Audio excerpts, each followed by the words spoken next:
Moyo wangu nimemshukuru Mungu. Mungu ambaye ameandaa nafasi tena ili tupatikane mbele yake. Naitwa Jacqueline, binti wa Ugenya. Mimi ni mtoto wa tatu kwa nyumba yetu. Kwa mama yangu ni mwanamke wa pili. Tukianza kuwa pale Limuru, baba yangu alikuwa na pesa. Tena tuliishi kwa maisha mazuri. Hakuna kile tulikuwa tumekosa. Tulikuwa tunaenda shule vizuri. Mpaka nikafika kwa darasa la 3. Wakati pesa ya baba yangu ilianza kurudi chini, tukalazimisha turudi nyumbani. Wakati tulienda nyumbani hivi, baba alisalamia mama kwamba hatakuwa akitumia pesa ili tuishi vizuri hata tulikuwa nyumbani. Lakini hata hivyo ilifanyika kinyume. Mama alianza shida. Kama tunalima ndio tukule. Ilikubali, ilizusha watu tuzoe hiyo maisha. Tuliendelea hivyo. Kama mama anateseka tu. Mpaka nikatoka darasa la 7. Kila siku mama alitoka. Akishaamua baba yake anataka kutoka nyumbani. Anataka kuenda ili afanye kazi kwa baba. Kama shida ilikuwa imemlemea. Baba alibaki na mwanamke mkubwa huko Limuru. Wakati alifikiria hivyo, hapo ndipo Mungu alizuru maisha yetu. Alikuja kupitia kazini yangu. Walikuja wakamwambia neno la Mungu. Wakitoka kwa kanisa la Power. Aliitwa kwa mkutano pale Ugunja. Wakati alienda kwa mkutano, alikutana na wokovu. Nikamfikisha kwa Roho Mtakatifu. Wakati alirudi Jumapili jioni, tukaona kama Yesu alikuwa tofauti. Sio yule ambaye tulikuwa tunamjua. Na kuna neema nyingine ilikuwa imeingia. Amen. Alianza kutuita. Akaanza kujifunza neno la Mungu. Na alikuwa mgonjwa. Anatuomba na tunamleta kwa chini. Anaeka mkono yake kwa mkono anatuombea Mungu alisema aenda umeshapona. Ile maneno nilikusikia. Tukajiuliza ni nini natufanyikia? Kitu na kilitendeka tena. Alikuwa mzani ambaye alikuwa anatumia. Na ile njia ya maombi. Akaenda akatuka. Akatumbukiza kwa choo. Kile ambacho kilinipea wazo mingi. Nilipofika siku ya Jumapili, mama alikuwa tole kanisani. Hata hivyo tulipenda Katolika ambapo tulikuwa tunaenda. Tukaenda kwa kanisa ile ambayo imetengwa na nyasi. Hapo ndo tuliomba hiyo siku. Hilo jambo lilikuwa linashutisha moyo. Hata hivyo sikupata jawabu. Wakati baba alirudi kwa boma, alisema kwamba mama alishakuwa Katoliki. Baba alimpiga. Akakimbia kaenda kwao. Wakati alikuwa amekwenda huko kwao, mama alinifukuza nirudi kwetu. Kwamba yeye ako kwao. Amen. Hata hivyo Mungu alitenda neema. Akarudi kwa boma. Nilianza kutembea na wokovu hiyo. Nilianza kutembea na wokovu wa mama. Popote ambapo anaenda na yeye. Tena nilianza kufunga kitambaa. Amen. Hata hivyo vita haikuisha mwanzo. Leo wokovu ndio anapenda vita.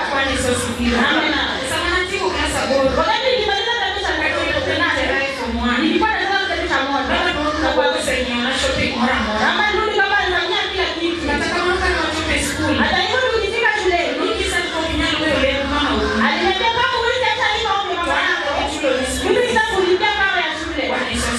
Amen. Ni lazima mama aniongeleshe. Na ukubalie tu. Ili uanze shule. Amen. Wakati nilienda hivyo, nilikuwa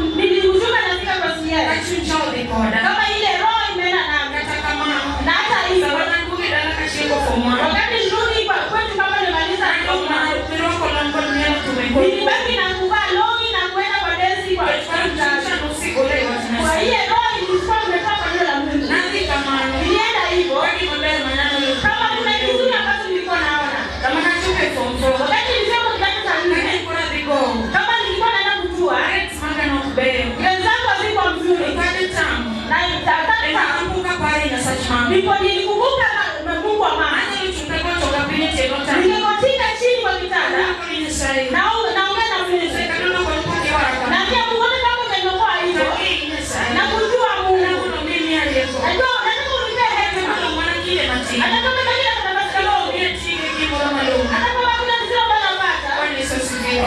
Samana tiko foto. Wakati nilimaliza darasa la 4, ndio C-. nilipata C-. Na pili pili ni nuru. Nilikuja hapa Ikulu. Ni mbele kwa baba. Ili nikae na baba. Samana kwa niko kanyalo organize kanyalo tiko. Wakati nilikumbuka baba ataniwa sasa nitaenda kule. Kama haikuendelea hivyo. Baba naona kureni kwa choda. Baba aligeuka alitaka kushiko nyinyi sana na bene. Alikuwa anasema kama mimi ni mrembo kwa hiyo. Ndio mimi haiti chona. Alikuwa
kanisa. Atikati wana kushira kukulisha mleta mshida. Bwana Yesu asifiwe. Sasa napaka na kama wakati hiyo nilipita hiyo kanisa bali evangelist kweli Mungu. wakati sasa evangelist kanisa Mungu mina beach. Mungu alibariki wa mwanadamu. Ule kutuache mpupa mpupa. Waweza tofauti. Karne tunotama. Nilishinda mahali pa Kama kama sija sekretari bali Mungu. nilikuwa nimekuwa tena bali Mungu. Acha Mungu wadakene. Nimeenda kwa wada ade. Sasa kuna mtalo na kanisa. Sasa siwezi nikaona kabisa. Hakuna kitu kizuri ambacho natambea. Hakuna kitu tabia watu mbele ya watu. Aliniambia bwana wadede. Haukujitambua mwenyewe. Ni Mungu alikuona. Anajua kile amekupangia. Ninaachia Mungu. Hata hivyo kutembea na mama nilishindwa. Nilikuwa natembea tu na wanaume. Maanake hakuna kitu cha kushangia kwa wanawake. Na nikipita natembea tu hivyo. Nikiwa tu na imani na tumaini. Na kama wanadada wanikujia. Ataniambia nikuuliza kwa kuna mtazamo sana. Wakati hiyo wanadada wanambaa dada ameshika umri. Hiyo siku nilikuwa sasa nilikuwa namuita tasa mwenzangu. Sasa hivi nimebaki peke yangu. Mimi ndio ulimwengu utanitegemea. Nilienda hivyo. Nimekuwa tu mjasiri mbele ya watu. Na kama nacheka mchana lakini usiku nalia machozi. Hata hivyo kila mwanamke ambaye alizaa kwa nilikuwa naenda kuwachukua hospitalini. Natafuta manguo na chakula na mapelekea. Siku moja nikitoka kama mama kanisa. Nilichukua tu kama ni baba nikangalia Mungu.